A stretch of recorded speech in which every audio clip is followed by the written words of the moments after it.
mbason yejjidde wadde abonné mbele kala ko yalti keɓon tawi hay mbuɗon joɓani bandiraɓe musidɓe tedduɓe hettiɓe caggal yettude gueno gonɗo jonɗo en juule rasulu sallllahu alayhi wa sallam bajja abdoullahi kami aminata kodda annabaɓe ganda moƴƴo jettaɗo ka tukange gandaɗo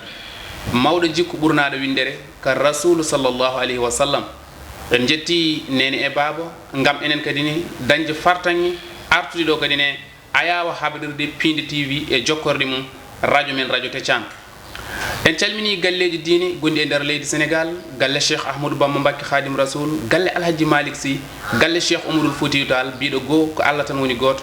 ɗiɗi tagode fo e duniya ko ɗiɗi mbaɗa hen hanke hande e janggo ko ɗo no wi tati funnague hirnague rewa e worgo ko ɗo no wi nayyi juulen waktuji joyyi ndewen Allahu joom men kono en calmini galle Mawlana Cheikh Ibrahim kono ha toon to galle Alhaji Mamadou Saydou Ba bandiraɓe holmbo woni an ko yewtere nde ganduɗa Pindi TV ina waɗa ɗum e kala saaha holmbo woni an mbiyen holmbo woni an bandiraɓe musidɓe tedduɓe hettiɓe ko yewtere nde ganduɗa ala fo ɗo yahata kono tan en calmini ɓiɓɓe fulɓe ñaldoɓe e Mboy ñoftida e Pundi kono en calmini ɓiɓɓe fulɓe ñalloɓe e Nguli jofta e ɓuuɓol bandiraɓe musidɓe tedduɓe hettiɓe yeeɓoɓe ayawa haɓirde Pindi TV en calmini mawɗo galle o ko Abou Samba Diop kono tan hannde eɗen jogui koɗo mo ganduɗa ko koɗo tedduɗo mo ganduɗa ina jeeya beelel kelle e guirloji ina wiye Haby Sidy Ba nde tawno sen mbi Haby Sidy Ba ma en miijo Demba Sidy ma en miijo Abou Sidy ma en miijo Mamoudou Sidy ma en miijo Hadiara ɗum noon bandiraɓe musidɓe tedduɓe hettiɓe ko on woni koɗo men hannde Haby Sidy bisimilla merci Seydou Ba mi salminima mi juurimama kadi mi salmini dendagal yeeɓoɓe Pindi TV ko noon Haby Sidy Ba o jeeya ko beelel yewtere men holmbo woni an Haby Sidy o bandiraɓe min ko Haby Sidy Ba mbiyetemi mbeɗa jibina wuuro no wiye beelel kelle ko toon jeeyami dans la commune de Guédé village kadi mbeɗa janggi to wiyeteɗo Leyraɓe nde dañmi toon entrée en 6e dañmi aussi BFM ko Ndioum gummimi toon kadi dañmi bac lycée Malick Sy de Thiès nde men pari toon garmi duɗal jaaɓi hatirde hono université Cheikh Anta Diop de Dakar ko ɗon dañmi ko wiyete ko maîtrise en sociologie e o mbaddumi hen kadi ko wiyete ko formation professionnelle mbeɗa jogui master 2 en GRH ressources humaines woni la gestion du personnel hande o noon min jooɗi koto IPRES komi inspecteur au niveau de l'IPRES ko ɗum woni bref Haby Sidy pour l'instant ɗum noon Haby Sidy Ba debbo mbo beelel kelle guirloji ko kalɗa ko kadi ko roɓiɗo jawɗo kadi ne mbaɗɗa ɗum so tawi min ƴetti Haby Sidy Ba debbo mbo beelel ko haali ko kadi ne min joguima hen kadi ne beelamma no feewi nde tawno o haali to jibina o haali kadi ne ɗo rewi e jangde makko less guila ɗo wiyete Leyraɓe ha yetti toon to lycée Malick Sy ko ɗo no dañi kadi ne gueɗal gadigal gueɗal ngal ganduɗa ko gueɗal manggal kono san so tawi emin kaalo Haby Sidy Ba mamin gondu kadi ne e beelamma no feewi Haby Sidy Ba caggal nde ndewɗa ɗo hande oɗo saaha somin jiiɗi hande holko woni golle Haby Sidy o Seydou Ba no mbimi ni min d' abord komi fuutanke jibinami ko Fouta mawnumi ko Fouta janggumi ɗo ko ɗo liggatomi kono Allah waɗi kam komi fuutanke gollanmi kadi koye institution de prévoyance mo ganduɗa ko affaire retraite to Sénégal eji ɗi joɓate retraité ji ɗi ko toon gonmi ko toon gollanmi donc hande ko ɗum woni gollalam mi haalinani mbimi comme inspecteur de recouvrement au niveau de la direction du recouvrement ko toon gonmi mbeɗa wallodira e Sénégal eji ko société mo ganduɗa ko institution sociale ko wona ɗum kono mbirumami ni Haby Sidy o ummini ɗum tan ko développement woni ɓamtare mi janggi Fouta toon mawnumi kono hattane jontumi nde ponmi wadde nde kodmi koto jeeyami to kodmi koto beelel kelle kodmi koto Guédé village kodmi koto département de Podor nde tawno leñol fulɓe ngol ene jogui saɗede seeɗa en kewani yiide ɓiɗɗo debbo walla hayso janggi hewani woɗɗoyde e jangde muɗum donc min ɗum ɗon mbanmi ɗum remarqué par ce que nde mbaɗanmi nde licence mbanmi temam koye la scolarisation des filles woni le maintien des filles à l'école sukaɓe men rewɓe ene jangga kono kewani woɗɗoyde donc minen aussi ɓayde min dañi chance janngude hamen mbawa hen gollade min dutto Fouta min ballodira e leñol ngol mbara leñol ngol ene ɓamto ngol yaara yeeso nde tawno leñol so ala dariɓe so ala jangguɓe so ala alɗuɓe wawa yaade ko ɗum tahi hannde o min dari tan koye ɓamtare fuutankoɓe koye ɓamtare développement koye ɓamtare département de Podor ou bien Sénégal en entier wonno rewɓe min waɗi remarqué ko neniraɓe men e sœur uji men ɗi ene ɗeɓi tampude seeɗa Fouta donc pour ɓe mballe il faut ko gona katante duttoɗa ɗo jibinoɗa duttoɗa ɗo mawnoɗa duttoɗa ɗo janggoɗa mbasa woppude ko gonnoɗa ko hanki duttoɗa e mabɓe kollaɓe lawol woni projet ji ne dañirte financement ji rewɓe ne dañirtede hande o koye ngan gollal min ɓuri dillude pour l'instant ɗum noon Haby Sidy Ba wonani en kadi beelammo no feewi inde tawno ɗo memɗa ɗo tan kadi ɗo gonɗa ɗo kadi yimɓe ɓe ganduɗa ko yaaɓe ha mbiyen ko yoɓatenoɓe mbiyen yaaɓe foftorde mumen ɓe duttiti kadi ɓe garti ɓen jobdi mumen saaha ina eɓe nana eɓe gooya eɓe mbiya dal jobdi ndi ne leelo seeɗa saaha kadi yimɓe jaaha eɓe mbiya no waɗi pusodiral ko wona ko ɗum kadi ni nde tawno eɓe mbiya école technique janggate koye ban kono jaadi gagal janggate koye galle baba ma en gar toon to beelel kono jiɗmi garnami saaha jobdele wajiɓe ɓe saaha eɓe doko eɓe mbiya ina waɗi caɗele no feewi aratande foti ndi arde walla kamɓe dal soɓe jaaha ina waɗi caɗele no feewi eyyi aɗa andi jobdi ndi fawi tan koye ko neɗɗo waɗata cotisé c'est à dire ko moftugol saɗa liggo ene waɗi ko mo liggantoɗa o ko ittata e salaire ma nawa moftoye ɗum to IPRES to te ene waɗi ko wiyete ko pourcentage yimɓe ɓe noon ne mbaɗa confondre cotisation IPRES e impôt ko gueɗe ɗe jiida IPRES saɗa liggo salaire ma ono fotiri ni ina waɗi 14% e salaire ma mo bersanteɗa tonete mofte tonete ha janggo e jaam sa dañi 60 ans mbawa yoɓede yimɓe ɓe noon ko ɗum kori famde IPRES yoɓatma tan koko moftuɗa toon wawama yobde ko eyyi ka moftana heɓata kala ka moftana heɓata ko processus mo ganduɗa ko société privé et même des sociétés parapubliques kala mbo wona fonctionnaire de l' état ko IPRES jomnotoɗa donc ɗum ɗon tagui yimɓeɓe peut être ene jawa pension ina serti noon par ce que a wawa wonde en activité aɗa yooɓe par exemple 200 000 jaaha retraite mbiya aussi ya yooɓe ɗum ɗon par ce que par exemple e nder 200 000 ɗi ko 14% guittanteɗa aɗa waɗane cotisé 14% ɗi kadi an jeyɗa hen tan ko won pourcentage won gueɗal ngal jeyɗa hen gueɗal gongal ngal ko employeur maji ɗum woni mo liggontoɗa o sa ƴeewi bulletin de ma salaire ko joɓat ko ittanteɗa hen ko ɓurani hewani ɓurde ujunnaji ɗiɗi walla ujunnaji tati ene waɗi noon ko wiyete ko régime cadre e régime général régime général o woni ɓe liggotoɓe ɓe ganduɗa ɓe gona cadre uji par ce que waɗa régi que par des conventions won hen liggoto mais ɓe gona cadre uji d' habitude waɗama remarqué ko ɓen salaire mabɓe ɓuuri famɗude seeɗa par rapport e wonɓe ɓe régime complémentaire cadre donc ɗum ɗon IPRES kala ko moftuɗa toon inchallah sa waɗi retraite ko ɗum yoɓatma d' autre chose IPRES hay sa wuuri 100 et quelque koko yoɓatma tan an retraité o kadi Allah waɗi kadi so jomum ummima ɗo so sankima walla so sankima kadi joom suudu mum kadi continue kadi ene yoɓe kadi hande sanki foof kadi IPRES ene waddi hen kadi ganduɗa ko wiyete ko CMS woni centre médico social sa waɗi retraité a safrata hen famille ma safra hen joom suudu ma e sukaɓe ma donc au delà de retraite mo joɓeteɗa o ene waɗi d' autres avantages ganduɗa en nature ko wayno cellal ɓalli emen mbaɗa ɗum au niveau de l'IPRES donc ɗum ɗon mbeɗa sikki aussi jobdili ɗi noon saaha eɓe mbiya aussi ne leela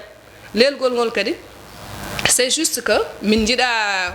fin du mois par exemple heewi yoɓede que les travailleurs woni liggotoɓe wonɓe en activité ɓen sene jooɓe retraité ji ɗi ene jooɓe waɗat un peu de hamnoto e nder banque uji ɗi donc ɓittat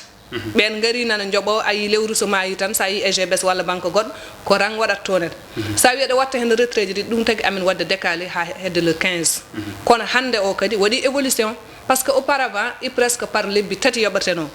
min jeehi ha watti conseil d' administration watti ɗum wadde lebbi ɗiɗi hande o wonti par lewru kadi waɗi ko mawɗo leydi o waɗi ko avec l' appui du conseil d' administration et de la direction générale de l'IPRES et l' ensemble de tous les travailleurs min yeehi kadi ko wiyete ko pension minimale pension minimale hande o hay sa cotisé ko ganduɗa timmani ko 20 000 ponnoɗa dañde hande min joɓatma ko 35 000 par exemple ɗum woni ko wiyete ko la pension minimale wadde waɗi évolution no feewi a weltanama no feewi wona ko ɗum neɗɗo mo ganduɗa ko gonɗa e foftere mum jiɗɗo kadi ni wattude arde toon gam watta heɓde ko heɓete ko gonɗa e foftere jiɗɗo toon arde holnoon waɗata gonɗo e foftere mum woni mo liggata ko walla woni mbo liggotonoɗo yehi retraite fofti ala na IPRES joni holno waɗata hawa jeeya hen en fait IPRES comme no mbimami ni c'est régi par des conventions ko employeur o wawma wadde déclaré soit privé saɗa liggo e secteur privé walla secteur public ko nden employeur ma arat watma déclaré so tawi ko an tan e golle ma an kadi ko an arata IPRES gadda kayitaji ganduɗa wonko namnote hen jaaha inspection du travail mbaɗa contrat gara mbaɗa déclaré hoorema ɗum ɗon woni mbaɗa déclaré si wona ɗum aussi aɗa wawi liggade entreprise dans 5 ans walla 2 ans goppa jaaha tu fais tes affaires mbaɗoya liggey ma goɗɗo ɗon aussi sa dañi 40 ans parce que aussi wiyete ko affiliation volontaire aɗa wela aɗa ara aɗa yoɓana hoorema mais il faut avoir 40 ans ma daña 40 ans en même temps ma meeɗa cotise kadi e société goto hay sinno ko au minimum 5 ans nden gara mbatta yobna déclaré hoorema ha daña 60 ans ko on ɗon régi tan IPRES est régi par des lois ɗon laaɓi ceer bandiraɓeɓe kadi yeeɓoɓe ayaw haɓirde Pindi TV kadi paami ɗum ha no feewi Haby Sidy Ba jeeya ko beelel kelle hande so tawi neɗɗo waɗi golle paydinde waɗi golle mawɗe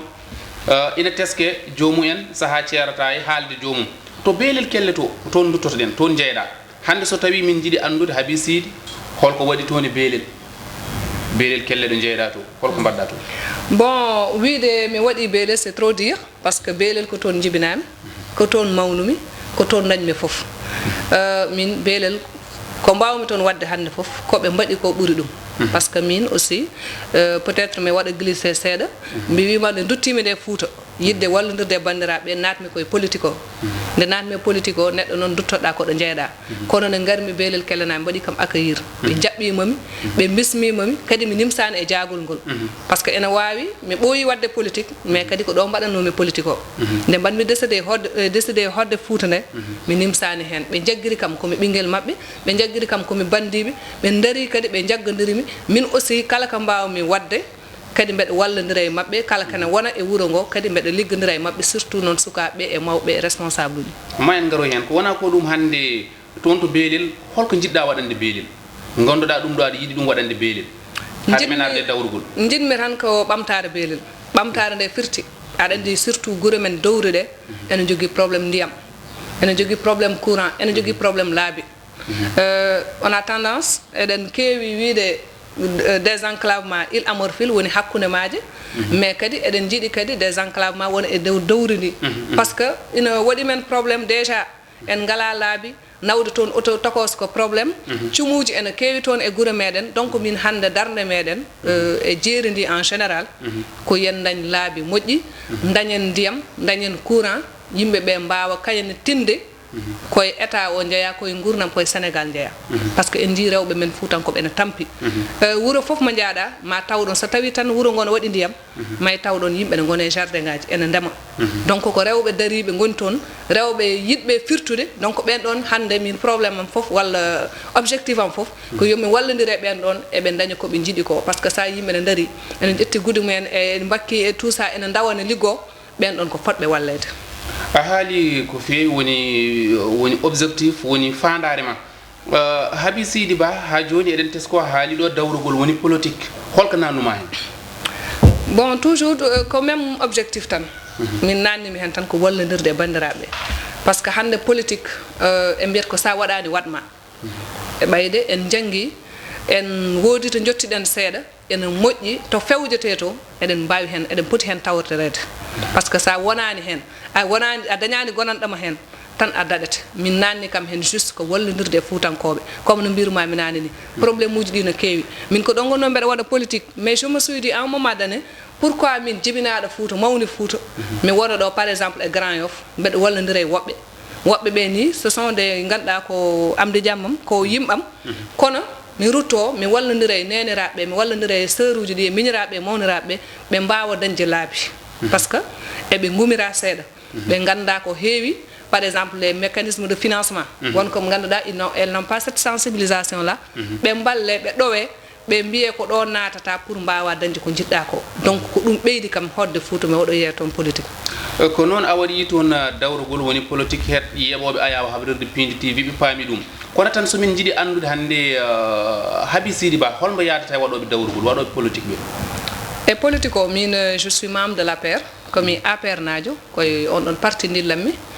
donc ko gartumi ko mbeɗa liggodo e leader uji département Podor naaɓe fof donc kamɓe fof koɓe yimɓe am koye parti o jeeyami e nder hen noon nde garmi nde e politique o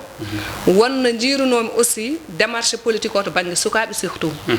ɗum addanimi min e sukaɓe rewɓe ɓe ganduɗa ko feddam ko ganduɗa ko minen poti yadude min mbaɗi créé min coosi fedde ne wiye les Amazones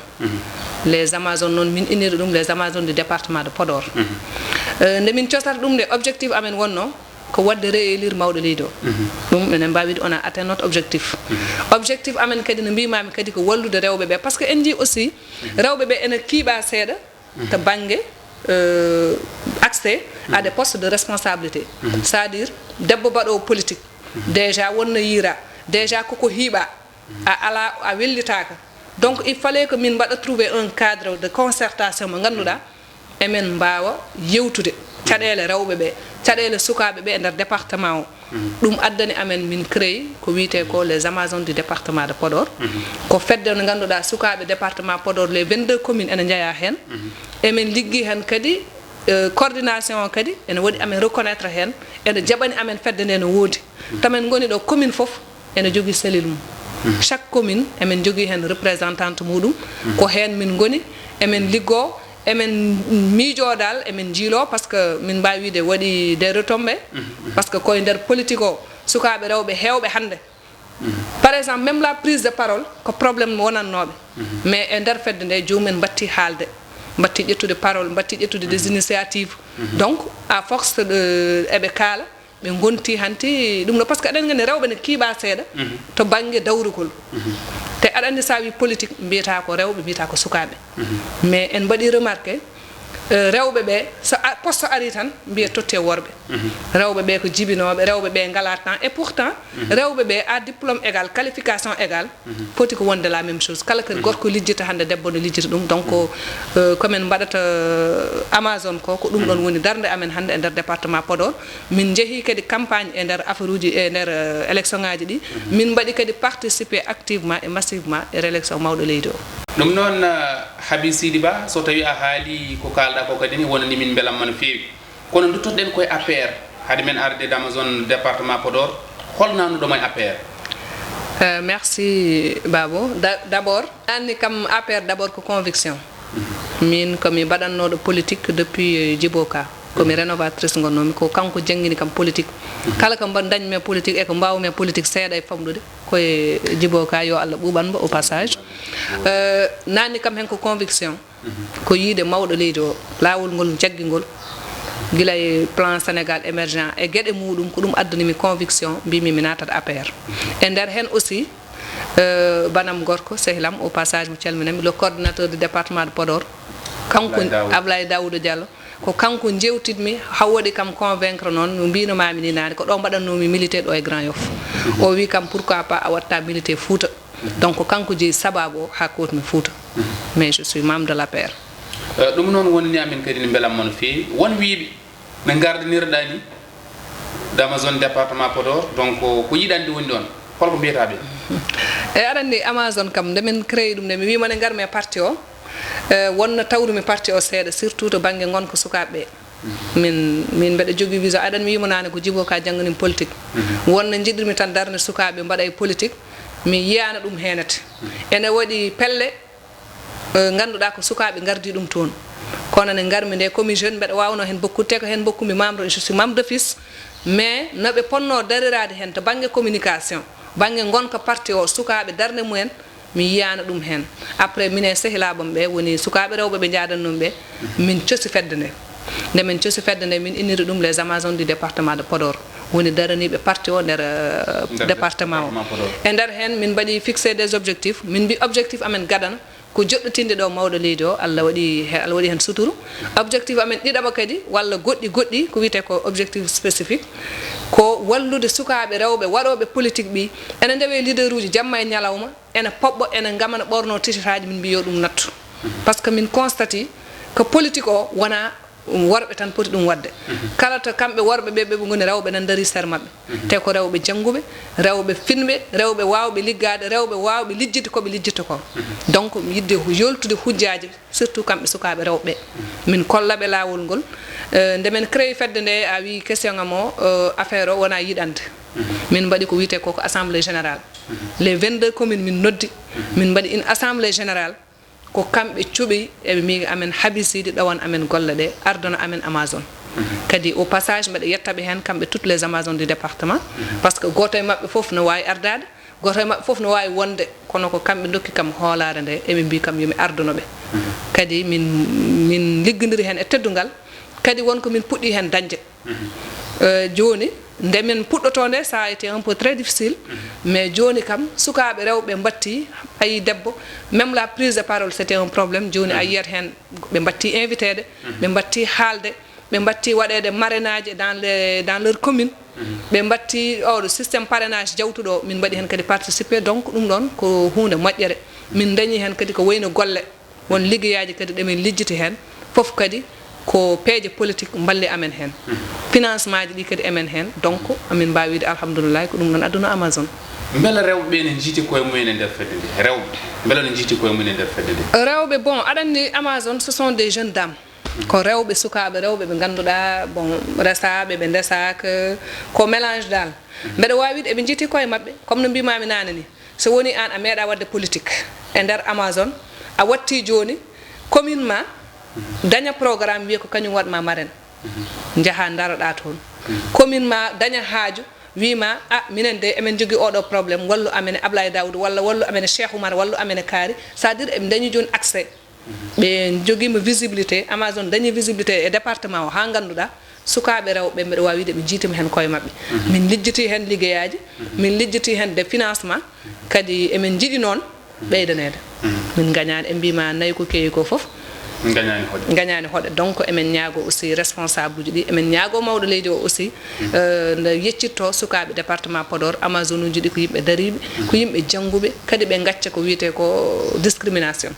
kala to hunde yalti a diplôme égal qualification égal vraiment hoto yimɓe ƴeew o ko debbo o ko gorko yo mbaɗɗon la personne qu'il faut